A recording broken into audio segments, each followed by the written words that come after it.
Registered for you all. All right, looks good. Can everyone hear me okay? All right, great. Good evening and welcome to BookHampton and RJ Julia Booksellers virtual event featuring authors Eric Nusbaum and Paul Goldberger. Before we get started, just a few quick Zoom housekeeping details for you. Please ask questions using the chat box function of your Zoom screen. We will get to as many of your questions as possible later in the evening. Though you're going to remain muted throughout the duration of the event, a BookHampton staff member is monitoring the chat box and will forward your questions along. So send them on over. For optimal viewing, you can use Zoom view functions in the top right corner of your screen and select speaker view so that the speaking author will stay highlighted throughout the duration of the event. And of course, please don't forget to purchase your copies of Stealing Home and Ballpark. Links for book purchases will be sent to you in that Zoom chat box. All right, so tonight, BookHampton and RJ Julia Booksellers are thrilled to be able to welcome authors Eric Nusbaum and Paul Goldberger. Eric is a former sports editor at Vice. In addition to Vice, his work on sports, history, and culture has appeared in ESPN The Magazine, Sports Illustrated, Outside, The Daily Beast, Deadspin, and the Best American Sports Writing Anthology. Eric was born and raised in LA and has spent many hours both attending Dodger Stadium and sitting in traffic to reach those games. He has also lived and worked in Seattle, New York, and Mexico City. Tonight, Eric joins us to discuss Stealing Home, a story about baseball, family, the American dream, and the fight to turn Los Angeles into a big league city. Will Leach calls it a story perfectly told, riveting, moving, and deeply human. We are also thrilled to have with us tonight Paul Goldberger, who the Huffington Post has called the leading figure in architecture criticism.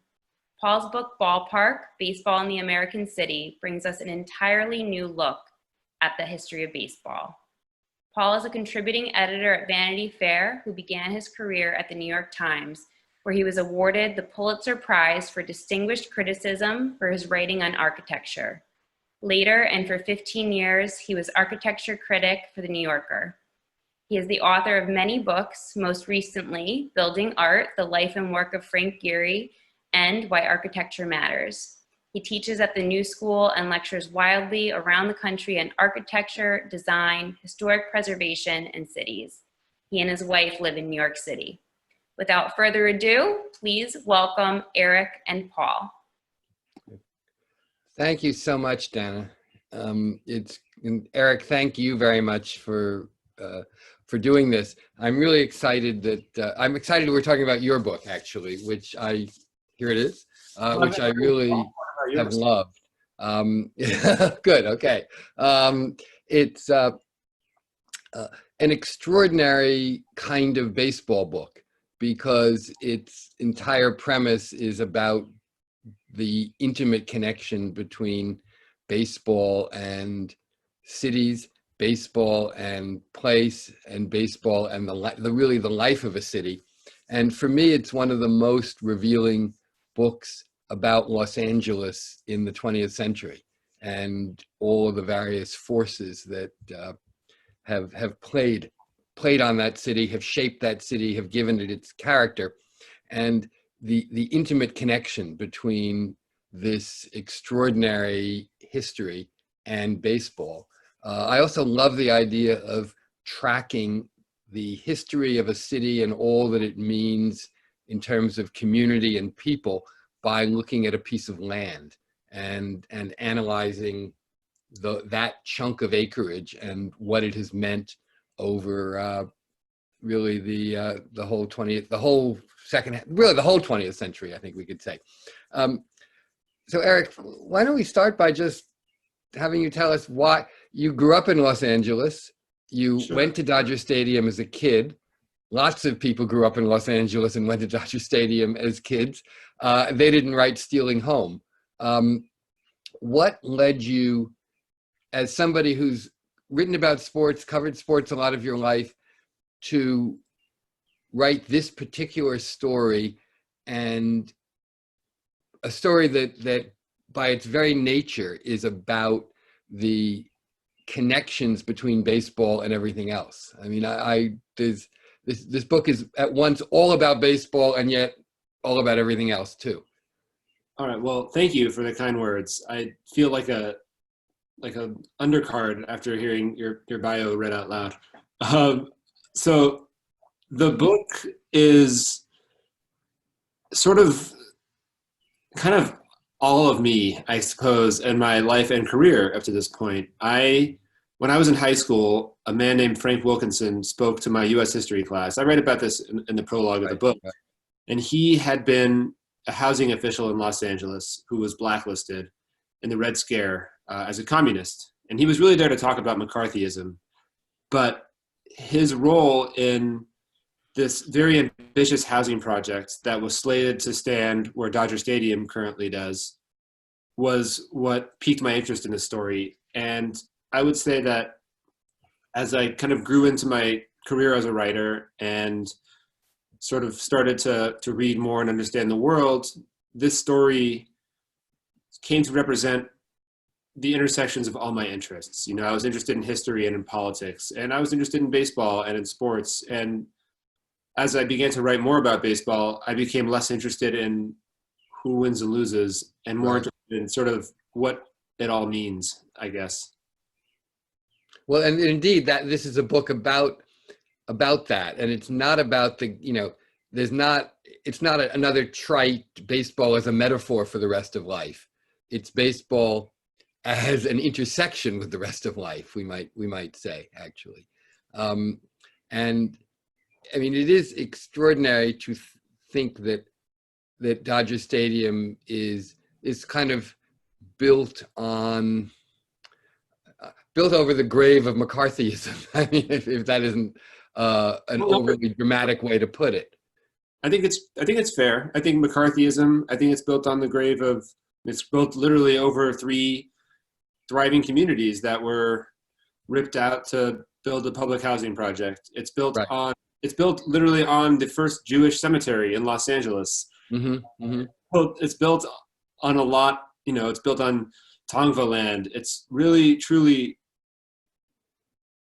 possible. And I was very tempted in the writing of the book early on, especially, to say, well, what if I take this thing all the way back to, you know, before Columbus and Cortez and just go big? But, you know, you have to stop yourself somewhere. Yeah. I'm glad you didn't. Well, we should be glad that it isn't on the side of the La Brea tar pits, I suppose. Then you would have, you would have had to. No, but in fact, you know, I was very moved by the reminder that this site has, as you just said, so many layers of history, but all within the 20th century. I mean, I think, in fact, in a way, it's more powerful that you didn't go back earlier, because it would have made very big parts of the story just little parts of an even bigger story. And that amazing history of what would have been the most ambitious, I think the largest single housing project in the United States, that ultimately never happened. And all of the reasons why it never happened tells you so much about Los Angeles before the Dodgers even started thinking about Los Angeles. Yeah, I mean, the story really, it's funny because one of the challenges in structuring the book was figuring out how to incorporate baseball in the part of it, because the beginning, in terms of the LA story, in terms of this land where Dodger Stadium sits, it was really a story about housing, and it was a story about the Red Scare, and it was a story about immigration and racism, structural racism in LA in the 40s and 50s. And that was really, those were the events that drove kind of the book and drove, I guess, history to this point where eventually Walter O'Malley could take the Dodgers to Los Angeles. Right. Well, it certainly is a reminder that even though the earliest baseball parks, in the 19th century and the beginning of the 20th century, tended to be built on virgin land as cities were expanding and growing, like Fenway Park, for example, and many of the early Brooklyn ballparks and so forth. This is the opposite. I mean, this land had a very complex and fraught history already, and it was partly cleared for the housing project that didn't happen. And then, of course, the city was desperate to put it to some use and continue clearing it, and they wanted to make the deal with O'Malley. Can we talk a little bit more about exactly that and how O'Malley I don't remember, did he consider other sites, or was this the one that just felt right to him?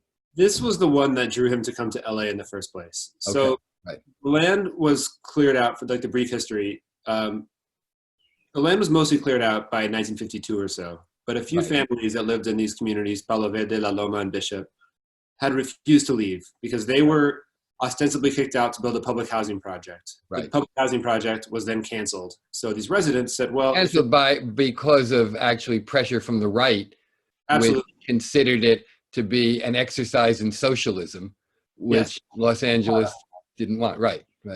And the kind of the question over whether single family homes or public housing are the future of kind of how we're going to house people in LA and probably America too. Right. So these kind of few remaining, not too few, but pretty few remaining families, mostly Mexican-American families, had this long drawn out legal battle with the city of LA saying, you can't take our homes under false pretenses to build a housing project and then not build it. That's unjust. And when the city decided to try to use the land to lure Walter O'Malley and the Dodgers to the west, it became even more heightened because the land had been taken with eminent domain, which meant that it had to be applied to some sort of public purpose. And there was this big debate over whether a privately owned baseball stadium would meet that public purpose clause. And ultimately, the city, I mean, it was close. The city voted on it in 1958, right after the Dodger move, and it was 52% yes to 48% no to build the stadium. So really just by a hair. Right. And even after that, there was still a possibility that the Supreme Court would reject the deal, which they ultimately did not. We actually went all the way to the Supreme Court, though. They just decided not to hear the case. Right. But it could have. Right.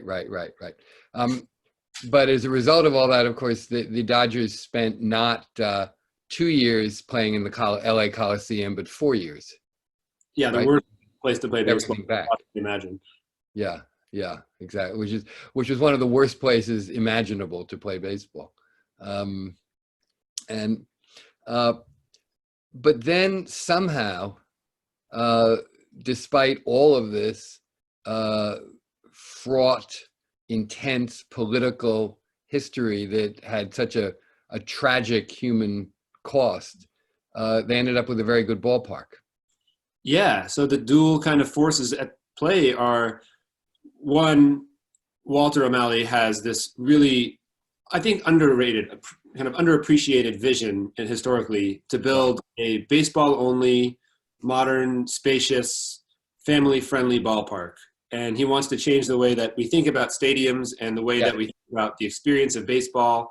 He saw the future. Like, he was probably 40, 50 years ahead of his contemporaries on that front.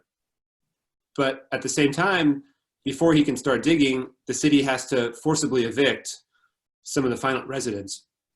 And that eviction became a spectacle, and it was on live television, and it really, really hurt public opinion for the Dodgers for a long time. Yeah, no, that O'Malley was such a fascinating character because he's of course reviled in Brooklyn as the villain who took the Dodgers away. I learned when I was working on my book that it wasn't so much that O'Malley hated Brooklyn, hated New York, or even necessarily wanted Los Angeles.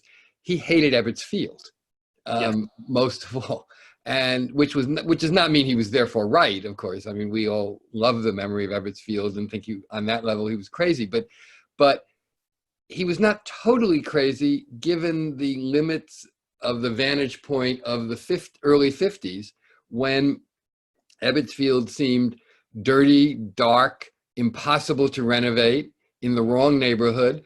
And everybody thought that, suburbanization was cool and was going to be wonderful, and that the automobile was going to save us all. And so O'Malley, of course, tried to do something more modern in Brooklyn and failed, and then looked to Los Angeles as the place in which, the post-war American dream would play out. But I was fascinated to learn that when the decision had been made to go to Los Angeles, and he started actually actively planning Dodger Stadium, he sent his planning team to go to Disneyland, which at that point was just a few years old, to see how you treated customers. And, here's this place, it's all clean and modern and lots of parking and lots of everything else that seemed to be very desirable in the late 1950s. And compared to Ebbets Field, of course, by those measures, it was appealing. And he said essentially he wanted to make a stadium that was to baseball what Disneyland was compared, say, to an old tawdry Carnival Midway. And it's really hard to underestimate or understate the level of his ambition in doing that. Yes. He had plans for Dodger Stadium that, first of all, when Dodger Stadium came out, it was unlike anything else that had ever existed as a ballpark. And it was a spectacle just by its very existence. But he wanted to build a monorail in the parking lot. He wanted to build these crazy retractable screens that would shield fans from the wind and sun. It was the level of kind of unachieved ambition of Dodger Stadium is a whole book in itself. Yeah, that's true. Well, that could be your next one. Great. What about before we get more into baseball, which we will in a moment, I wanted to ask you a little more about how you got so deeply into the human story of the families that were at the core of that community that was ripped apart in Chavez Ravine. Sure. And how did you research that very unbaseball part of it? That was, to me, always the most important part of the book. That was what drew me to the story probably more than anything else, more than the baseball, more than the politics, was the very human experience of these families that had their home ripped away from them, their community ripped away from them, and then sort of had to have that rubbed in every day with the sound of Vin Scully's voice, or with the traffic they would sit in after work with Dodger games going on. Mm-hmm. And I found that to be just emotionally powerful. And so I started off with a lot of reading, as you can imagine, and there's been quite a bit of research done on these communities and a fair amount of writing about it. But most of it had been from a sort of anthropological, slightly kind of zoomed out perspective. Right. And I wanted to talk to people. So I started to reach out to people I could find who had been written about before, using social media. There's an annual picnic every year at the park across from Dodger Stadium. Really? They call themselves Los Desterrados. It's the uprooted, and they are... Wow. And that group still goes on. Still exists. I don't think it's going to happen this year, unfortunately. But the level of sort of closeness and unity amongst that community is really remarkable. And it speaks to what kind of communities they had before. Their descendants are there now. There's not that many old timers left. And so really it was just a matter of earning trust and listening and positioning myself as somebody who would be fair and empathetic and understood his own position as an outsider, I think. And then the other aspect was doing sort of the standard historical research of looking at, censuses and old immigration documents and trying to wrangle up old newspapers that might have mentioned the communities and flesh out the picture that way. Right. Which you really did. There were, I had thought I knew a fair amount about the history of that site, and I realized that I knew only the surface of it after I still and you got the trust of these people, obviously. I mean, those who spoke to me, there was plenty of people who passed or who, you know, didn't call me back or who I couldn't even get in touch with. Right. I mean, Right. I hope that more people write about it. And I hope that there's oral histories collected. I think there are some, and there's some organizations. There's one called Buried Under the Blue that's doing a lot of work to preserve the history. And it's important that that goes on and that it goes beyond me, because I'm just a small fish. Well, not now, but maybe when you started. Medium. Now you're right. Now you're at the very least a medium fish, I think. Yeah. Do you enjoy going to Dodger Stadium now after having essentially excavated it? How different is it now? I guess you obviously haven't been there since the book was published because there is no baseball season right now. But no, but I've been, you know, I went when I was writing the book. Right. And the Dodgers, you know, were in the World Series a couple times when I was writing the book. So it was a good time to be writing it because the Dodgers were central to sort of culture and life in LA in a way they haven't always been in my life. But on one hand, it's the same because I've known about the story for a long time and I've been interested in it for a long time. So I've always walked into Dodger Stadium with the understanding that there was something else here. Right. On the other hand, it's very different because now I know the people whose lives were ruined, not just, you know, the Arechiga family, but also the Wilkinson family. And I have a much deeper understanding for exactly where the elementary school is buried underneath the parking lot, you know, things like that. Leave you with, I don't know. If they didn't make you feel something, then I think you're probably not doing it right or not. You don't want to. Sure, no, of course. And yet, one of the things I admire most about the book is that you didn't fall prey to the kind of the simplistic temptation to have pure heroes and pure villains. I mean, you know that the presence of Dodger Stadium has been an incredibly positive thing in many ways, despite the enormously high price that was paid, and paid obviously cruelly and unfairly by certain people more than others.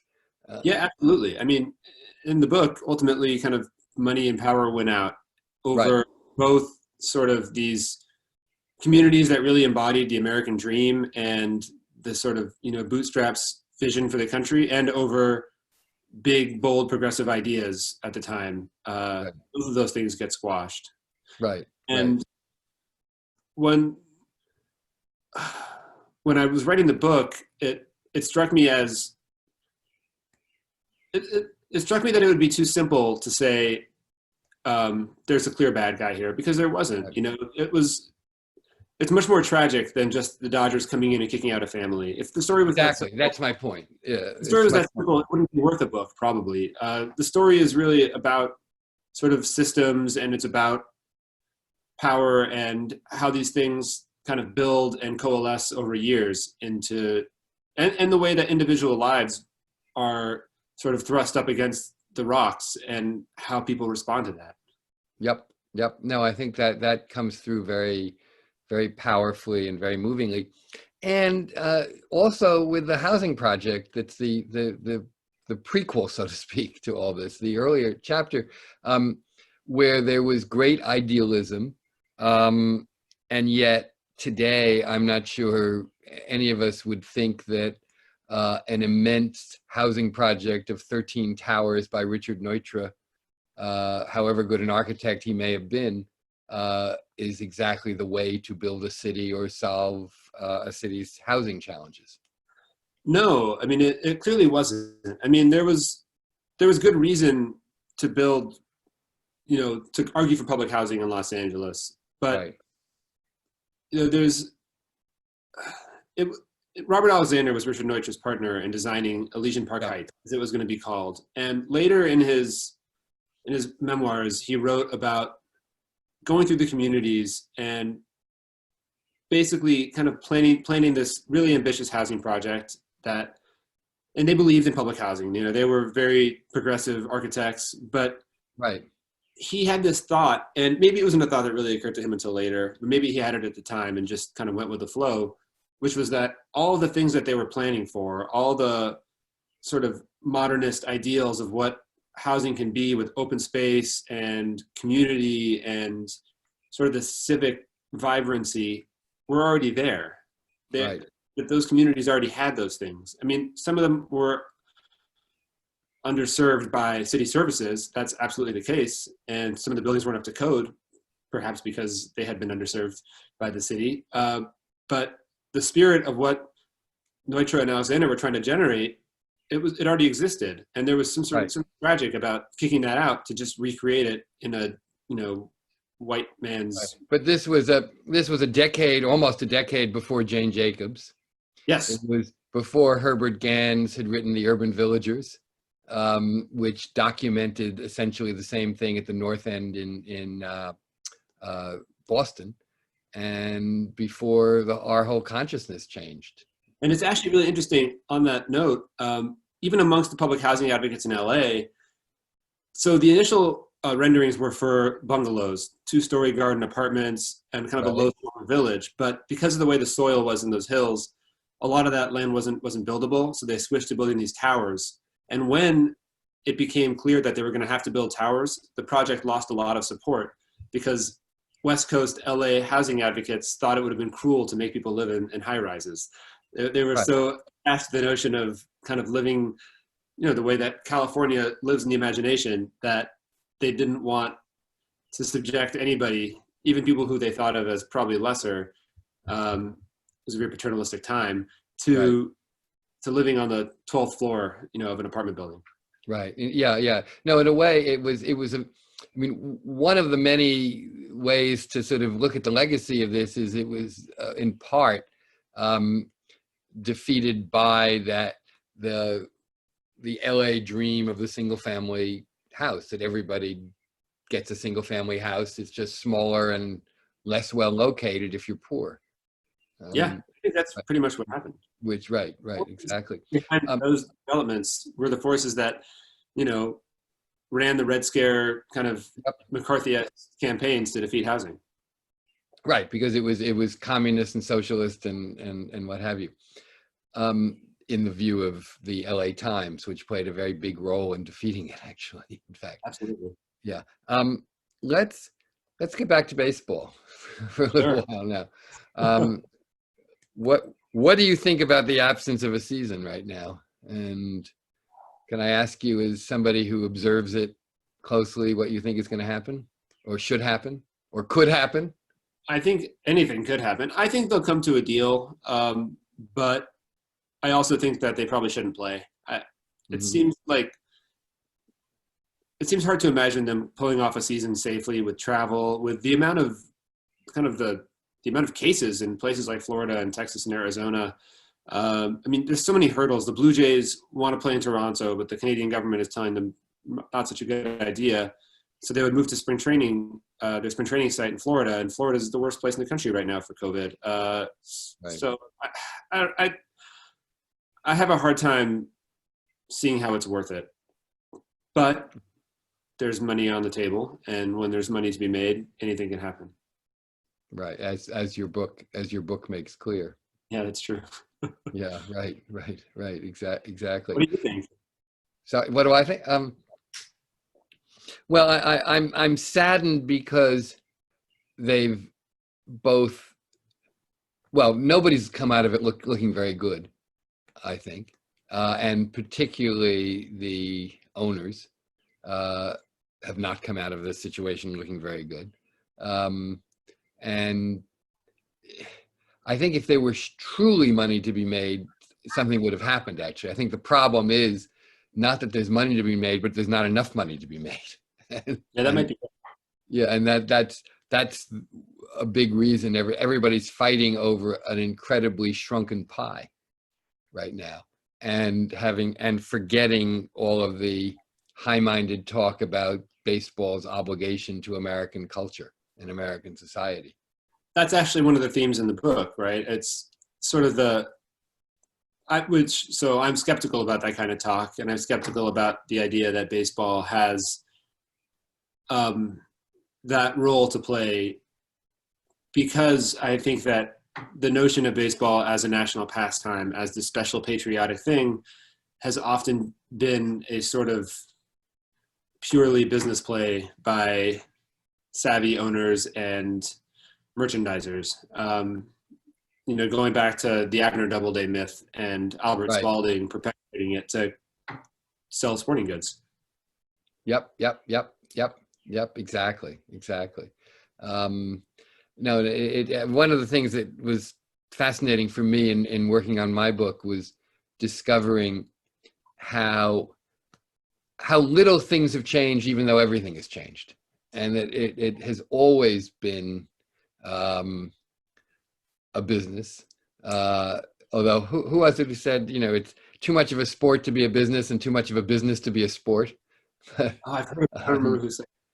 Yeah, but in fact, the tension has been extreme all along. I remember when all of the high-minded and often very disingenuous talk about it being the great American pastime also arose at a time when there was no other significant professional sport in this country. It was really the first, and for a significant chunk of time, other than boxing, I suppose, it kind of had it to itself. Certainly in terms of major team sports, it had the world to itself for a long time. And and so it could sort of burrow itself deep into the culture that way. And I think to some extent it still is, and all that. I don't think that stuff is total crap created by owners just to justify a business, even though it's sort of a self-fulfilling prophecy that baseball has, decided, and baseball owners and baseball people and boosters in the beginning decided that baseball was going to be this thing. And, you had Mark Twain talking about baseball that way, even in the 19th century. And because people wanted it to be that way, and they put their resources and their time and their energy into make it happen, it did. Yeah. No, exactly.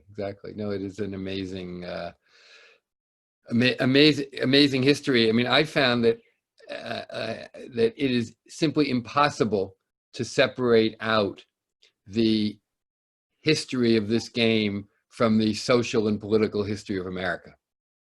Oh, I agree.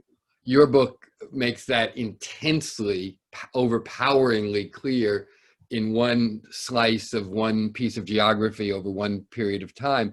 But it's actually been true, all the way through. All the class issues, all the issues of labor, all the issues of race, which have deep connections to baseball long before Jackie Robinson. And I learned that many of the early ballparks, including many in northern cities, were completely segregated racially, but also economically. That many of them had bleachers that had separate entrances, separate bathrooms, and no connection to the rest of the stadium, so that the riffraff could not mix with stadium like that. Sorry? I can think of another stadium like that. Right. Dodger Stadium has been like that until very recently. The bleachers were totally separate. Totally separate with no connection. But and that was in the 19th century. That's how almost everything was done. It was considered kind of normal. It reminded me of how at the Metropolitan Opera, in the old Metropolitan Opera in New York, the family circle, the cheap balcony on the top ring, had a separate entrance on the street with its own little lobby and staircase going all the way up, so that the fancy people didn't have to mix with the poor people. They came in the poor door and went upstairs to their seats. So that was done in baseball as well. The notion that the class distinctions began with skyboxes in our age is in fact completely naive. It's always been, which is not to justify it, merely to say that it's a longer, more complicated history than people think sometimes.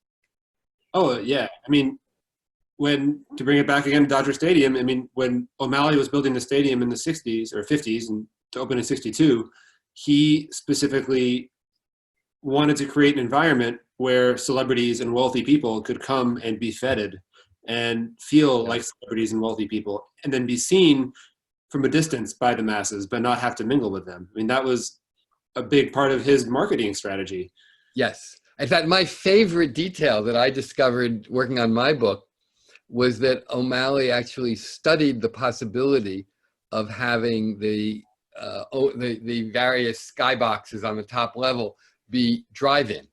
That they actually envisioned you could drive to the upper level and park your car behind your box and then drive out again, which would be the sort of ultimate LA experience. Thankfully, that did not happen, but they certainly were trying to push it in that direction. Absolutely. Could have done the whole stadium as a drive-in theater. Yes, right, exactly. We have actually several questions have already come in, and let me encourage anyone with a question to please go to the chat function at the bottom of the screen and type it in.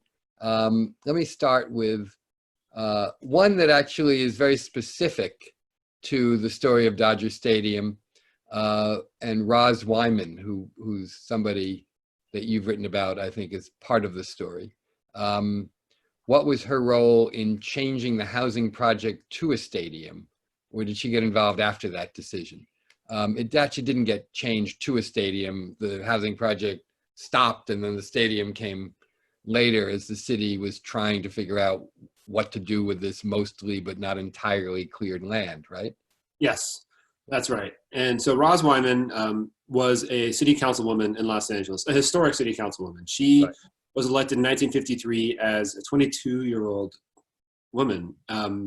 She was, I think, the first Jewish council member in LA history, the second woman. Her election was a remarkable achievement. And she ran partly on a platform of bringing Major League Baseball to LA. She was also, a progressive Democrat. She was a pro-housing candidate. But the same election that brought her in also brought in a new mayor named Norris Polson. And Polson was a patsy of sort of special interests in LA. I mean, he literally said it later in his life. I was a patsy of special interests in LA. It was not a secret. Mm-hmm. And he killed the housing project.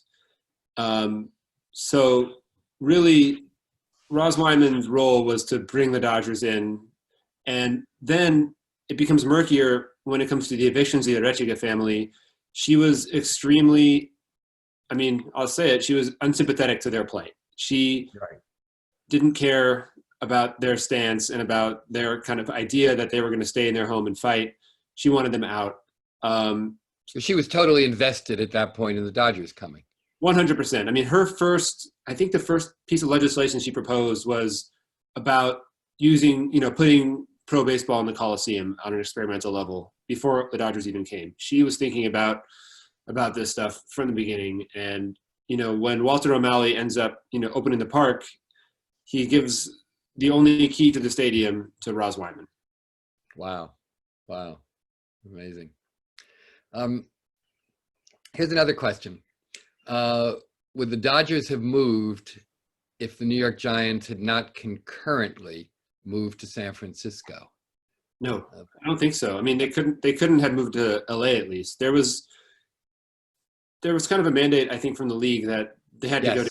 There had to be two teams. Otherwise, the travel would have been kind of insufferable. Right. I believe that's correct. The National League threw a wrench in the works and said that they would not approve a single team moving to California. It had to be a minimum of two teams going west, so as to justify the expense and the time of teams in the East traveling for series of games. So that's exactly right. So in fact, even though, the Dodgers and the Giants' fates were very closely tied together, and the Giants came very close to going to Minneapolis. Yeah, I think they were right on the verge, and yes, but ultimately did not do so. And then I think if I remember correctly, the Washington Senators then became the Minnesota Twins. Yes, and Calvin Griffith brought them there, and his statue was just removed from Target Field yesterday. Right. There we are. All right. On the present. Yes, exactly. Okay. Why is LA more of a baseball town than football? No other city out west is. All right. As an LA native, do you want to answer that or try to answer that? I don't know. I think LA is a baseball town because there's been baseball there consistently for longer than there was football. I mean, the Rams and Raiders left for 20 years, Right. more. The people like baseball in LA. The Dodgers have been an incredible team. Dodger Stadium is a beautiful place to go to games. I Right. don't know if it's more of a baseball town than other cities in the West, more than, I don't know, Oakland or San Diego. Maybe. I think, I don't know. It just is that way. And you know what? LA is also a big basketball town. I think it's hard to underestimate Huge basketball town. Yeah. as a force in LA kind of sports culture. But we'll see. Actually, also look as football comes back to LA. I mean, we'll see. I mean, my first reaction to that question was, ask it again in 5 years and let's see. I don't know. Yeah, football in LA in the early 50s was one of the things that I think kind of pushed baseball to come out west. The pro football was in LA. The Rams, I think, were in LA in 50 or 51. Yeah. So good. Here's an interesting question that brings us back to Dodger Stadium. The average lifespan of a stadium or arena seems to be 30 years. Tell that to Boston. Why has Dodger Stadium survived design trends such as circular, multi-sport structures, nostalgia-wrapped ballparks, so forth? And why aren't football stadiums, other than the Rose Bowl, linked to romantic interpretations of sport as much as baseball stadiums are? This is a question for you. Okay, I can answer it, but we can both answer it actually. I mean, I think first Dodger Stadium is unique, as you were saying yourself. Walter O'Malley did have the sense, whatever his other shortcomings were, to resist the trend that was very big in both the 50s and 60s toward multi-sport stadiums, many of which were circular. That's true. And to build a baseball-only ballpark. It's the only one of its decade, if I remember correctly, that was baseball only. In the early 70s, the Royals built a baseball-only ballpark in Kansas City, but everything else being built in the 50s and 60s was multi-sport. And many of them were what I call, concrete donuts. So, I mean, I think Dodger Stadium has survived because it's really good. And it's the real thing. And it's the only really, truly first-rate mid-century baseball-only ballpark there was. And it's now the third oldest ballpark in the major leagues, and it's just had another very respectful, I think, and sensitive renovation, and it's clearly going to be around for, I hope, a very long time to come. I don't know whether you want to add to that. I think that's right. The Dodgers have invested in keeping it, the different ownership groups, the O'Malley family, Yeah. the Fox ownership group, even the McCourts to a certain extent. And now Yes. the Guggenheim group they put money into the stadium to keep it up. Yep. Janet Marie Smith now is the kind of head of Dodger Stadium architecture, and she's done an incredible job of modernizing it without sort of treading on its spirit. And it's also a thing I just found out pretty recently. Do you know what the second oldest ballpark is in the National League after Dodger Stadium? I should know. Well, people, let's see. Tell us quickly, just to not delay us, and I'll feel properly embarrassed. What? Coors Field in Denver. Right. Wow. Like 30 years newer than Dodger Stadium. More. Right. Wow, that is amazing. Well, yeah, there was an enormous gap, and almost everything built in the years immediately after Dodger Stadium is already gone because most of them were really terrible, and I mean, you mentioned Janet Marie Smith, who played a significant role in Camden Yards in Baltimore, which was the great turning point. And while the questioner referred to nostalgia-wrapped ballparks, while that is indeed one way to describe Camden Yards, it's actually much, and it does have a certain amount of nostalgia to it, which is not its strongest aspect. It's an incredibly strong design on so many more serious levels too, because it's urbanistically sensitive and beautifully integrated into Baltimore. It's irregular and asymmetrical, and it shows that it's possible to integrate the feel of a traditional ballpark with the somewhat larger footprint of a ballpark that has a better set of modern amenities. So it's a very, very skillful thing. And Janet Marie Smith, I think, is not so much a creature of nostalgia as a creature of helping to create what's appropriate in a particular place and distilling its essence. And that's what she's helped do, overseeing the renovations at Dodger Stadium, knows that the essence of that is a kind of mid-century design, which has been beautifully interpreted as they've continued to develop it. So I'm glad you mentioned her, because she is definitely one of the heroes of contemporary stadiums. Here's a great question that I think is probably also for both of us. All new stadiums, baseball or otherwise, seem to be mired in controversy from the outset, whether it's using public money or repurposing land through dubious means. It's always a battle between public and private interests. Is it possible to ethically build new stadiums? How? I think it's not.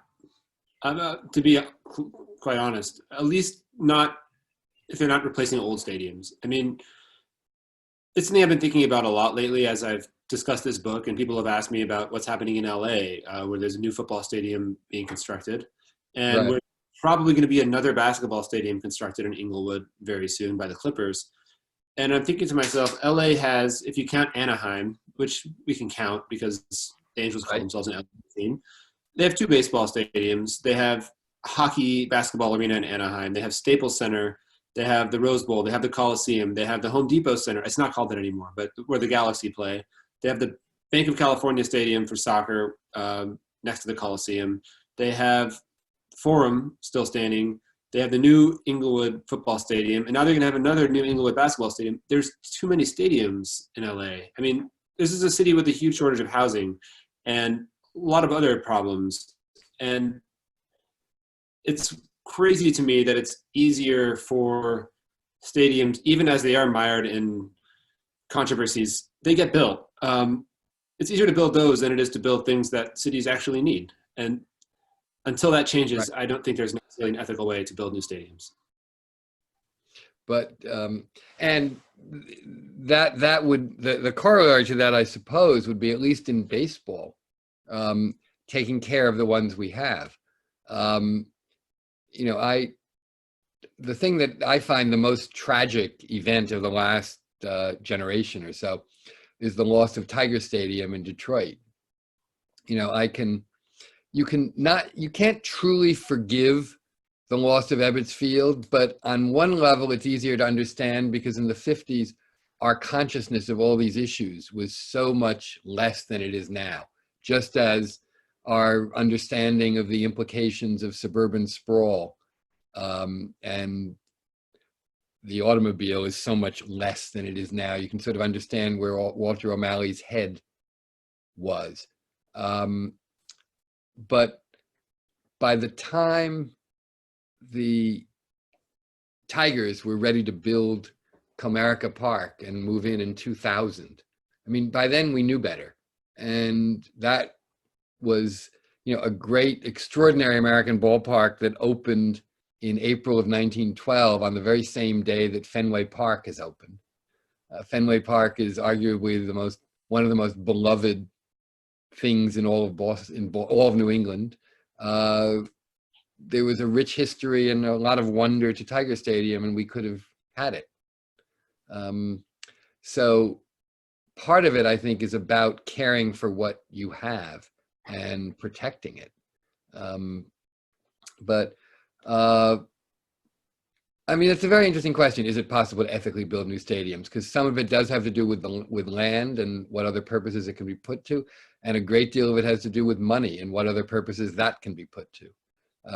The earliest ballparks, of course, were funded entirely by their owners, which nobody does anymore in quite that way. Not even supposedly privately built ballparks happen in that way now. Right. Well, because the privately built ballparks it's a bit of a fig leaf, because while the team ownership does put often most and sometimes all of the actual money for bricks and mortar, the land is usually a gift or a cheap deal from the municipality. There are all kinds of other related things about corollary structures and parking and franchises and so forth and so on, which make it less of a privately funded thing than it would appear to be.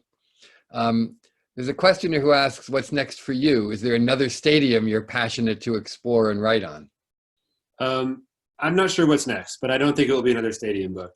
I don't think I could do it with the same level of passion and feeling that I did this one. Maybe one day, but I also don't know if there's another stadium that I think captures at least my imagination the same way Dodger Stadium does. And that's kind of necessary to write a book. Well, I don't think there's another story exactly like this. That's the point, I think. I mean, yes, there's a certain amount of richness I discovered working on my book in there's a certain interesting urban development and sociological story behind every single ballpark, but almost none as deep and as powerful emotionally as the one behind Dodger Stadium. Yeah, and I would even say that the stadium itself is not really the thing in the book. I mean, it obviously is the thing, it's also not, if that makes sense. But in fact, part of the moral ambiguity of this story that to me makes it particularly interesting is that the stadium is the thing in that the fact that out of all this mostly horrible history, we ended up with something rather good, which of course makes it harder to render a simple moral judgment. It does, and it's also complicated by the fact that had there been a housing project or a community college or a helicopter launching pad or one of the many things that the city contemplated putting there, it's very likely that the lives of the people who lived in those communities would not have been written about by generations of writers and not turned into albums and paintings and murals, and they wouldn't have had the same hold they do. And it's a sad thing, but communities get displaced and wrecked all the time for other things, and people mostly don't pay attention. Right. Here's an interesting question that comes from one of the great things about being able to do virtual events is that people can tune in from all over. This is from someone in the UK who writes, my question is to do with newer ballparks and the franchise system. Here in the UK, we don't have the franchise system for sports, and teams are an intrinsic part of their communities, particularly in soccer and rugby. With the return of ballparks to downtown, the addition of leisure housing and other things in these areas, the investments required are huge, and the roots are therefore planted deep. Does that mean that the franchise system is weakened? Could it be the start of the end for that? It seems to me that a team would be so invested in an area and the area in the team that a move would be almost impossible. It's an interesting thought, isn't it? It is. I think it's an optimistic thought.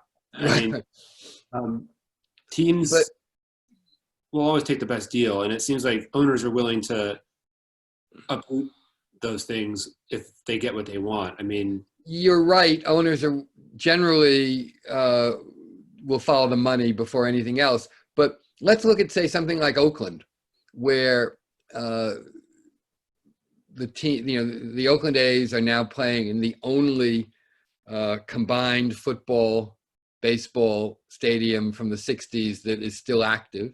They're very eager to build a baseball-only ballpark.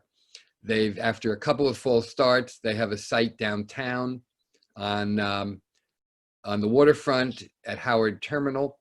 I think it's a very promising project. It's been designed by Bjarke Ingels, the New York architect. They want to combine it with housing and other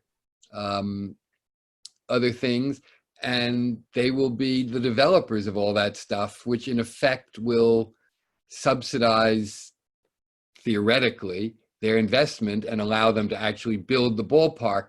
But doesn't that also get them more deeply committed to Oakland? And how could they do all that stuff and then decide they're going to move to Las Vegas like the football team did?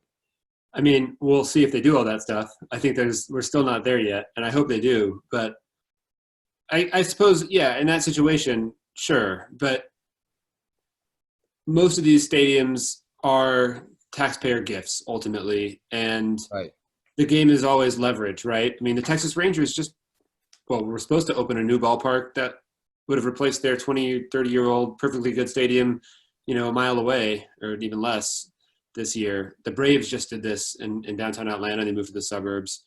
Oh yeah, that's the they are the villains, I think, of my book, because I talk about them toward the end, and that is the most discouraging single thing to have happened to baseball parks in the last generation, I think, is Atlanta, because there's also something very not even so subtly racist about it, that they chose to go to Cobb County, the only county in metropolitan Atlanta that's not part of the transit system.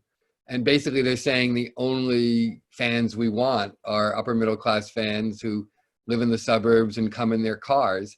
And they developed this little pretend theme park city around the ballpark, and left the real city. Yeah, it's terrible. I mean, but that's the stuff that happens still. So I'm not sold on the idea that we're entering a new age yet. I mean, I live in Tacoma, Washington now, and at the time the Sonics moved to Oklahoma City in basketball, I lived in Seattle, different places in between. But I mean, watching the Sonics sort of hold the city hostage and then rip out the heart of every single resident to move to Oklahoma it was traumatic for me, and I didn't even really care about the Sonics. I think I never want to overestimate how much an ownership group cares about the place where their team plays, unfortunately. And I think Walter O'Malley is actually a great lesson in that. He did something miraculous, but he also destroyed the spirits of millions. And actually, I mean, that's such an interesting and really complicated story too, because had he stayed in Brooklyn, he could have destroyed downtown Brooklyn too, because he actually produced some truly fascinating, futuristic, and appalling schemes for ballparks in downtown Brooklyn that would have been a kind of proto-Astrodome, basically, or proto-Skydome. The Buckminster Dome would have been something. And it may be one of the few moments where history should be grateful to Robert Moses, since it's Moses who put the kibosh on those things.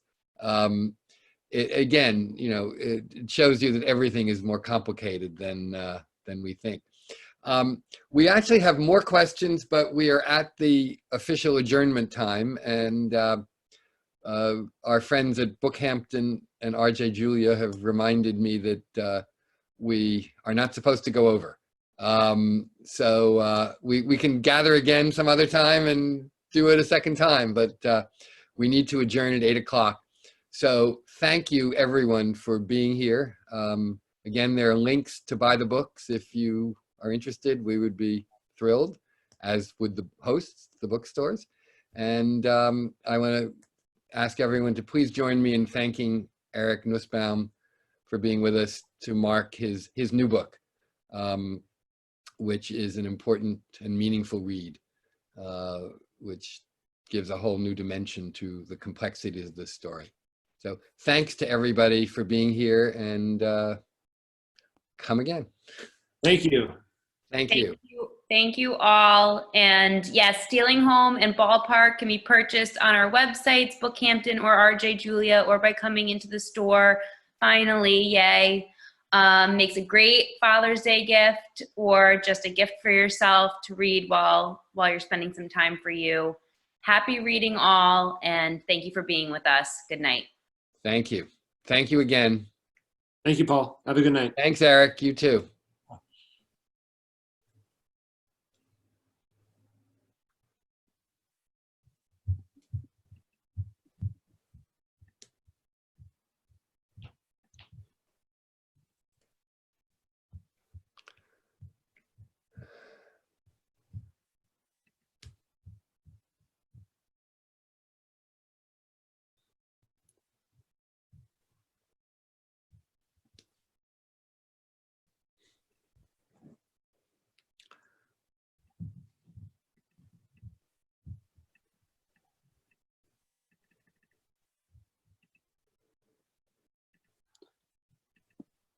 All right.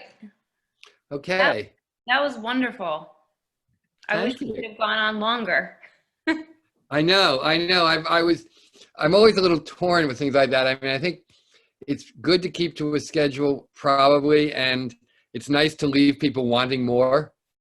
But there were a couple of good questions toward the end, actually, that I skipped because,